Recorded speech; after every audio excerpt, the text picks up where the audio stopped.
말씀의 제목을 따라 볼까요? 참된 구제의 의미.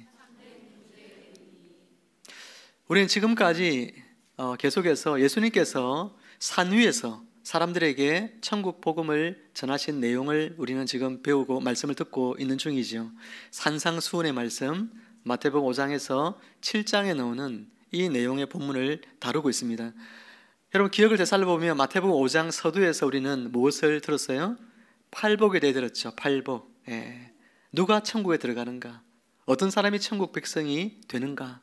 여러분 심령이 가난한 자를 비롯해서 8가지 사람의 유형들을 보면서 바로 이와 같은 사람들이 천국 백성들이다 라고 이야기를 하는 것을 배웠고, 이어서 우리는 천국 백성과 율법과의 관계에 대해서 6가지 예수님의 가르침을 살펴보았습니다. 살인하지 말라, 간음하지 말라, 이혼하지 말라, 맹세하지 말라, 악한 자를 대적하지 말라, 그리고 원수를 사랑하라 라고 하시는 예수님의 이 가르침들, 율법이 다 가르치고 있지만 그러나 율법의 참된 그 의미를 따라 지키지 않았던 바리새인들에게 대하여 예수님께서 율법을 주신 하나님께서 이 율법을 주신 참 뜻이 무엇인지를 중심으로 해서 천국 백성은 어떻게 이 말씀들을 대하고 살아야 되는가, 그것에 대해서 우리가 말씀을 나누었습니다. 다 기억나시죠? 오늘 우리는 이제 유대인들에게 있어서 신앙의 행위에 굉장히 중요한 3가지 기둥이 있는데 그 3가지 기둥에 대해서 이제 말씀을 나누길 원합니다. 구제, 기도, 금식, 이 3가지는요 신앙생활에서 굉장히 중요한 3가지 기둥이에요. 근데 앞에 있는 6가지의 가르침들은 살인하지 말라, 간음하지 말라, 이런 이야기들은 사람과 사람과의 관계 속에서 주어지는 계명이라고 한다면, 오늘 본문에 등장하는 구제, 기도, 이제 금식에 대한 이야기들은 하나님과의 관계 속에서 우리가 특별히 생각하고 행동해야 할 것들을 가르쳐주고 있는 거예요. 이 중에서 우리는 첫 번째 시간으로 구제에 대해서 예수님의 교훈을 함께 나누도록 하겠습니다. 여러분, 구제는 성경에서 자주 언급되는 중요한 주제죠. 구약 성경에서도 하나님은 가난하고 소외된 자들, 그들을 향하여 너희가 항상 관심과 사랑을 가질 것을 명령하셨습니다. 그런데 당시 바리새인들은 이 구제를 통해서 자신들의 경건함을 과시하고자 했어요. 이와 달리 예수님은 구제의 본질과 그리고 하나님께서 기뻐하시는 태도를 가르치십니다. 구제는 왜 해야 되는지, 구제를 할 때 어떤 태도를 가지고 할 때 하나님이 기뻐하시는 구제가 되는지, 그것을 예수님은 가르쳐 주셨습니다.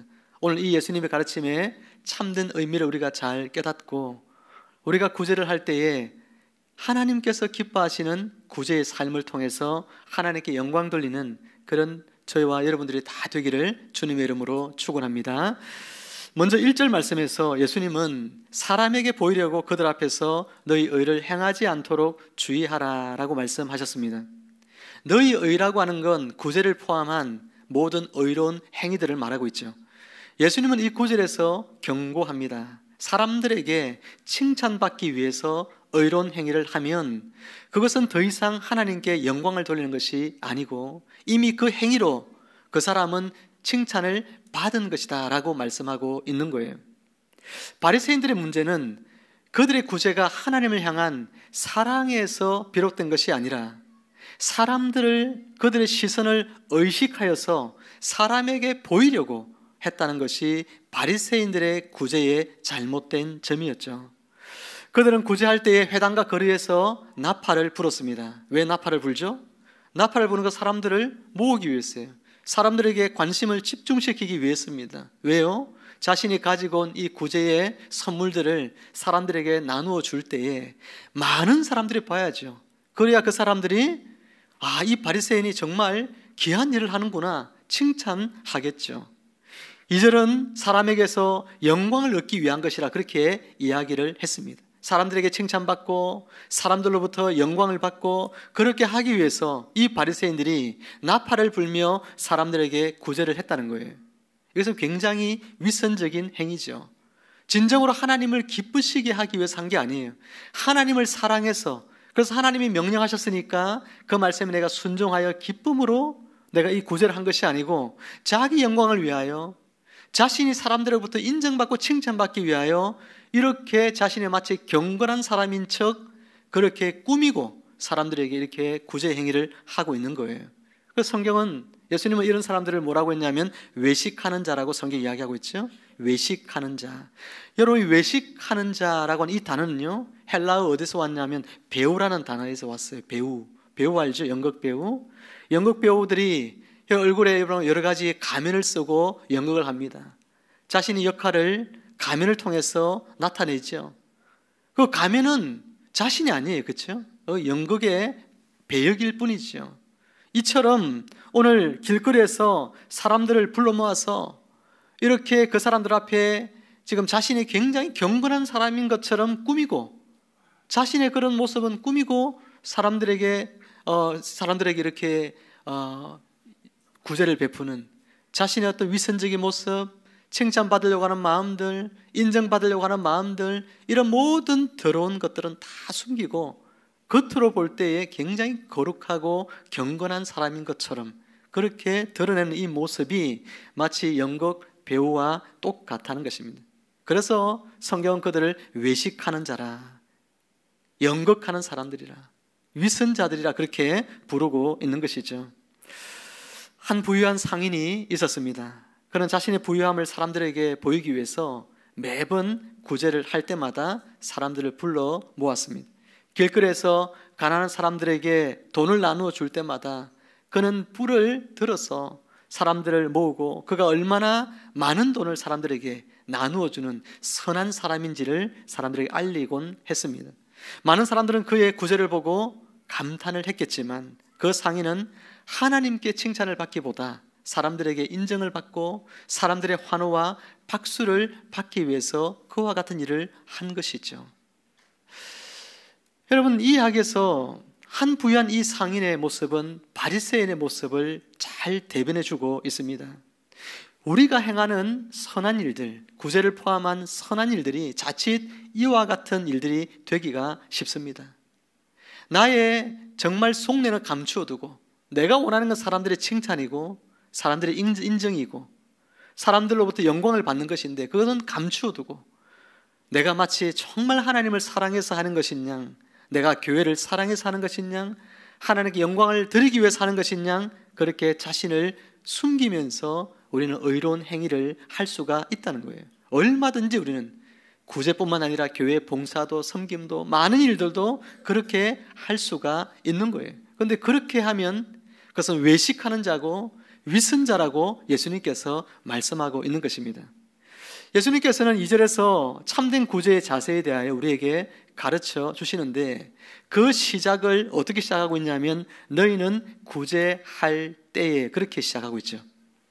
너희가 구제하려거든 이렇게 시작하는 것이 아니고 너희가 구제할 때에 이렇게 시작하고 있다는 것은 유대인들의 삶에 있어서 구제라고 하는 이것은 너무나 지극히 당연한 삶임을 전제하고 있는 것입니다. 실제로 유대인들은 구제하는 일을 많이 했어요. 그것이 일상 속에서 굉장히 익숙한 일들이었습니다. 그런데 이렇게 너희는 구제할 때에라고 이야기를 시작하는 것은 구제가 당연하다는 것을 전제하고 있을 뿐만 아니라 너희가 많은 구제를 하라고 하시는 그런 주님의 뜻이 여기에 담겨 있는 거예요. 우리는 구제를 당연히 해야 됩니다. 그리고 구제를 할 때에 많이 구제하기를 힘써야 하는 거예요. 그게 주님의 뜻이에요.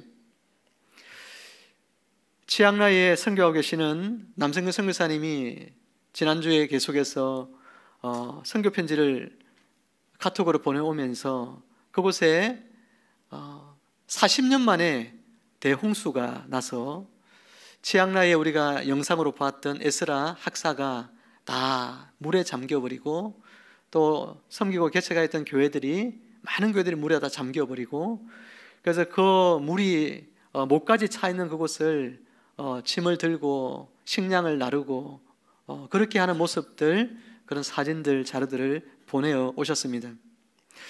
많은 학생들과 또 선교사님이 큰 시리에 빠질 만한 일이었죠.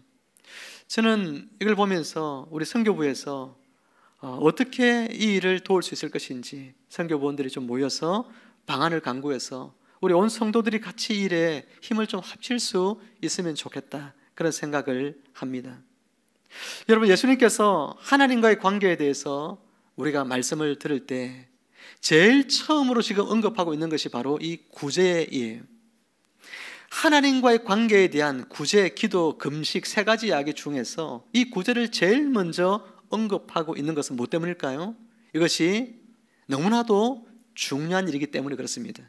우리가 하나님과의 관계 속에서 내가 하나님과의 관계를 맺어가는데 내가 참된 경건한 사람이고 내가 참된 하나님의 자녀고 그러면 그 관계가 정말 참이라고 한다면 너희의 삶에서 가장 우선적으로 드러내야 될 삶이 뭐냐면 이웃을 향하여 사랑과 자비를 드러내는 거예요.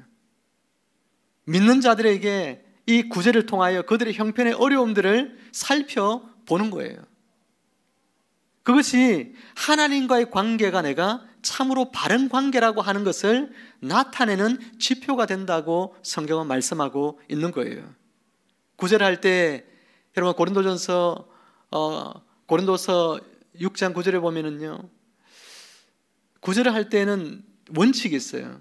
먼저는 믿음의 가정에 먼저 하고 그리고 그 다음에 이웃들을 향해 하는 거예요.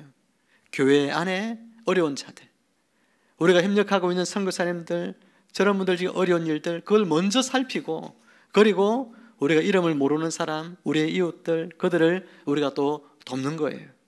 어쨌든 간에 이 구제라고 하는 것이 오늘 그리스도인들이 하나님과 바른 관계를 맺고 있다는 이 참된 경건을 드러내는 아주 중요한 지표가 된다는 것을 오늘 우리는 기억해야 하는 것입니다.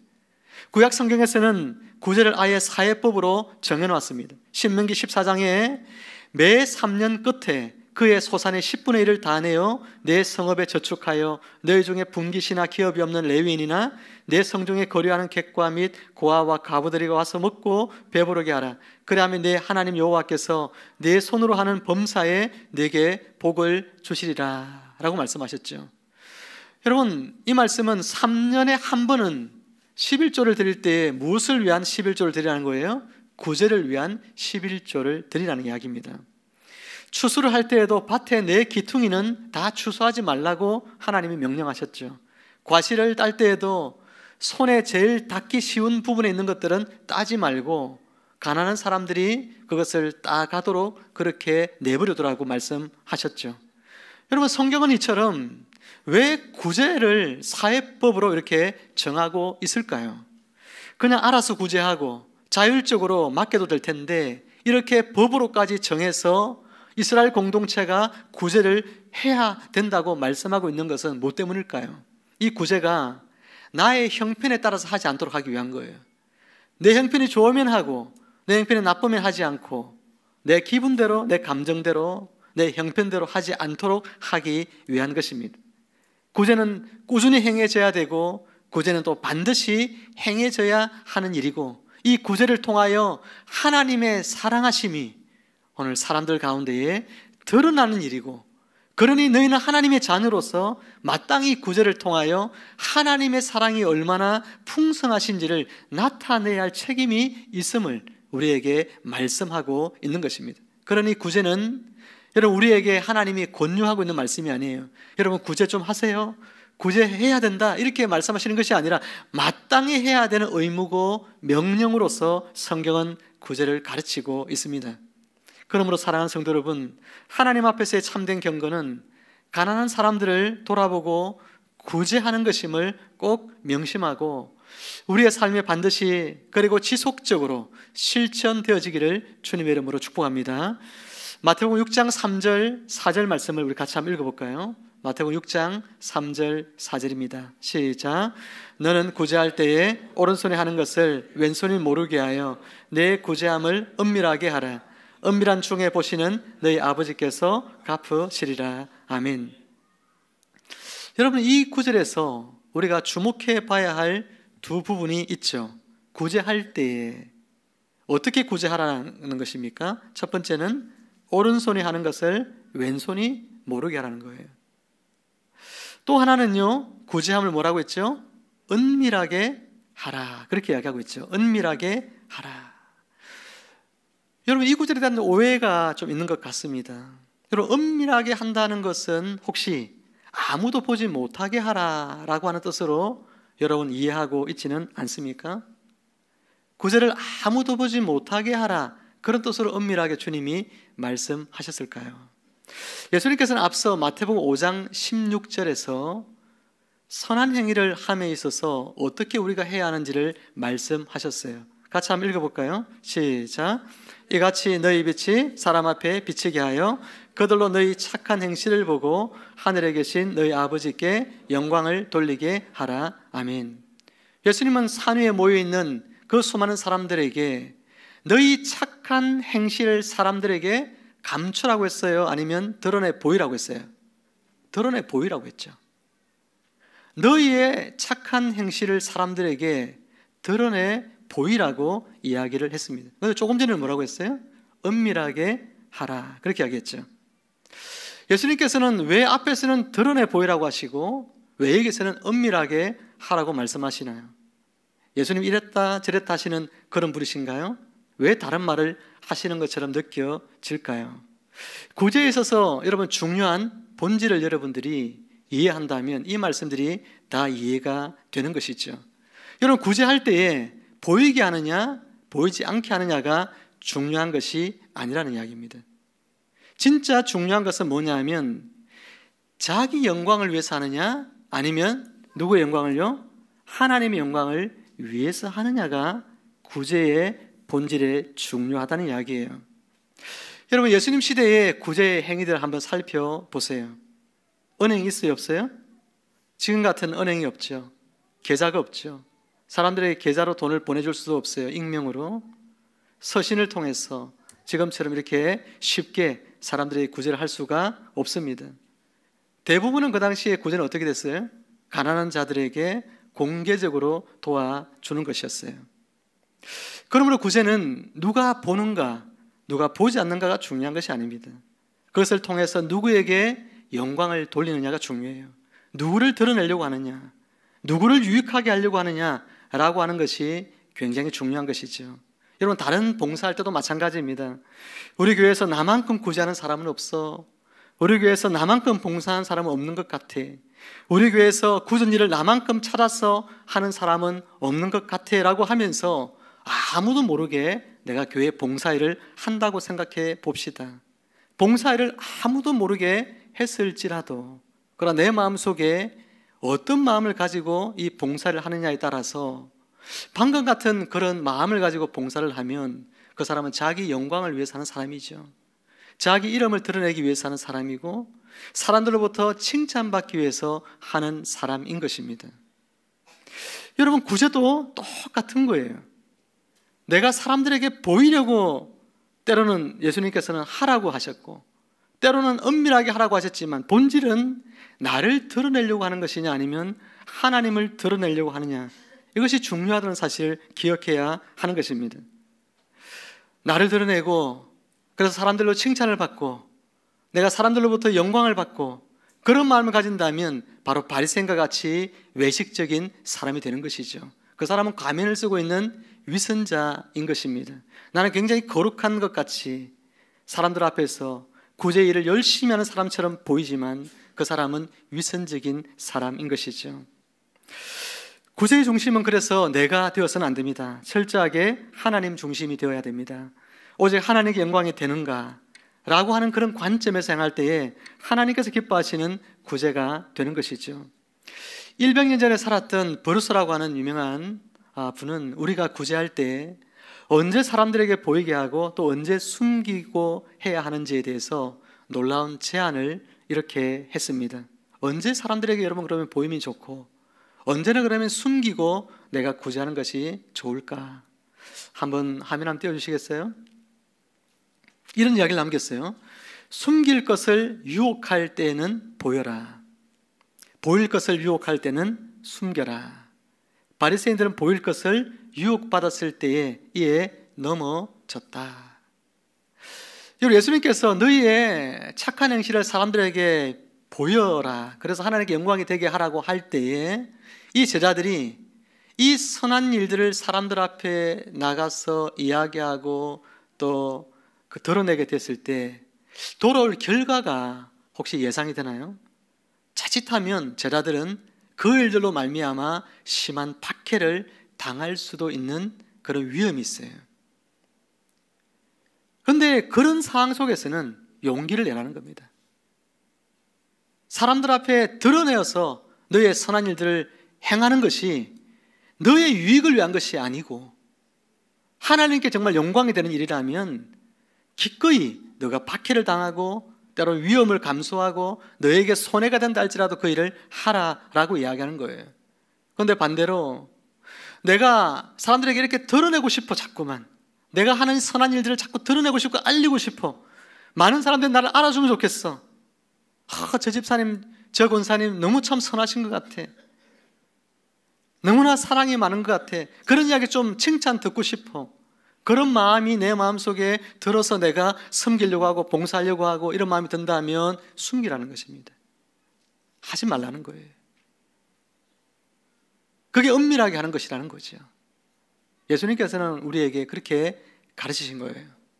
바리새인들은 보이고 싶은 유혹을 자꾸 받습니다. 사람들 앞에 드러내고 싶어요. 그래서 그들은 구제를 했어요. 근데 그렇게 하지 말라고 예수님께서 말씀하십니다. 여러분, 우리도 이것을 잘 기억해서 용기 있게 드러내야 될 때는 여러분 드러내시고 또 숨길 때는 숨기심으로 말미암아 여러분의 모든 행위가 하나님께 영광이 되도록 하는 참된 구제의 의미를 잘 깨닫는, 예수님의 가르침이 참된 의미를 잘 깨달아서 정말 하나님께 영광이 되는 모든 행위의 중심이 내가 아니라 하나님이 되는 그런 여러분의 삶이 되기를 주님의 이름으로 축복합니다. 축복합니다. 마지막으로 4절 말씀에서 예수님은 이렇게 말씀하죠. 은밀한 중에 보시는 너희 아버지께서 뭐라고 하셨어요? 갚으시리라 이렇게 말씀합니다. 은밀한 구제를 보시고 그에 대한 상급을 하나님이 주신다는 거예요. 드러내어서 구제하는 사람은 그들이 이 땅에서 사람들로부터 받는 칭찬이 그들의 보상의 끝이잖아요. 그죠? 그 칭찬 받아서 뭐 하겠어요? 사람들이 박수 치주면 뭐 하겠어요? 이 땅에 사는 동안에 사람들의 박수 받는 거 좋죠. 그러나 영원한 나라에 들어가지 못한다면 무슨 소용이 있겠어요? 하나님께로부터 칭찬받지 못한다면 무슨 소용이 있겠어요? 아무 소용이 없는 거예요. 오직 자기 영광, 자기 이름을 드러내는 것이 중요한 사람들이 세상 가운데는 가득하잖아요. 오늘 그리스도인들이 그런 삶을 살아서는 안 됩니다. 내 이름 드러내고 내 영광 받기 위해서 우리 신앙생활 하면 안 되죠. 하나님의 영광이 되는 그런 삶을 살아가야 하는 것입니다. 하나님은 반드시 이야기합니다. 너희 아버지께서 갚으시리라라고 말씀하고 있습니다. 여러분 2절 말씀을 우리 다시 한번 보시면 2절 말씀에 보면 끝부분에 이런 말씀이 나오죠. 그들은 자기 상을 이미 받았느니라 그런 말씀 나오죠. 자기 상을 받았다 이 말씀이 나옵니다.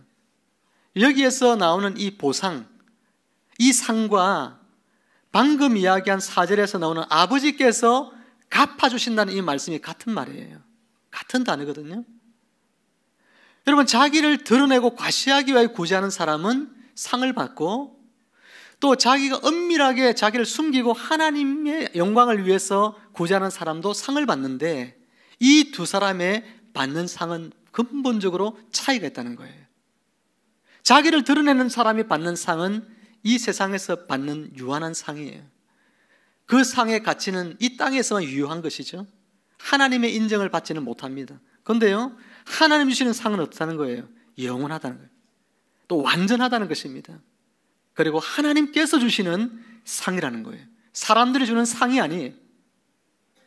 이 두 상을 비교하여서 오늘 하나님 백성들에게 이야기하고 있어요.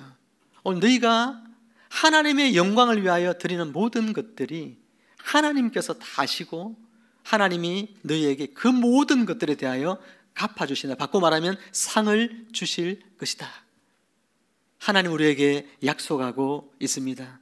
그러므로 사랑하는 성도 여러분, 우리는 이 땅에서 사람들의 인정과 칭찬이 아니라 하나님께서 주시는 영원한 상급을 바라보며 구제의 삶을 살아가는 아버지께서 내게 보상하여 주실 삶, 하나님 내게 상 주실 것을 기대하며 살아가는 삶, 그런 삶을 살아가는 사람들이 바로 그리스도인들의 삶임을 우리는 기억해야 하겠습니다. 이제 말씀을 맺습니다. 사랑하는 여러분, 오늘 우리가 실천하는 모든 구제가 사람의 시선이 아닌 하나님의 영광을 위한 것이 되기를 소망합니다. 우리가 하는 구제의 초점이 나 자신의 이름을 자랑하고 자기의 의를 드러내기 위한 것이 아니라 그 초점이 오직 하나님께 있기를 바랍니다. 그래서 저와 여러분의 구제를 통해서 하나님께서 영광 받으시고 또한 우리 아버지께서 주시는 완전하고 영원한 보상을 받아 누리는 복된 삶을 살아가는 여러분 모두가 되시기를 주님의 이름으로 축원합니다. 기도하겠습니다. 하나님 아버지, 구제와 봉사와 우리가 행하는 모든 선한 일들이 우리가 이름을 얻고 사람들로부터 칭찬을 받기 위해서 하는 행위가 아니라 오직 하나님께서 영광 받으시도록 하기 위하여 행하는 모든 신앙의 행위가 될 수 있도록 은혜 내려 주옵소서. 하나님 아버지, 우리는 늘 연약하기에 사람들이 칭찬받기를 원하고 인정받기를 원합니다. 작은 일 하나를 하고도 사람들로부터 큰 칭찬을 듣기를 원하는 것이 우리의 본성일진데 하나님의 성령께서 우리의 이런 연약한 심령을 살펴주시고 우리가 간구할 때에 늘 우리와 동행해 주심으로 말미암아 우리 안에 예수님의 마음을 품고 예수님의 그 성품을 품어서 우리가 모든 구제와 선한 일을 행할 때마다 내 중심이 아니라 하나님 중심으로 하게 하시고 나의 영광이 아니라 하나님의 영광을 구하게 하시며 사람들로부터 칭찬받고 인정받기 위해서 하는 것이 아니라 아버지 하나님께로부터 부어질 상을 기대하고 그 칭찬을 기대하는 그런 마음으로 저희들이 구제와 모든 선한 일들을 행할 수 있도록 하나님의 성령께서 우리를 도와주시옵소서. 감사하며 예수님의 이름으로 기도하옵나이다. 아멘.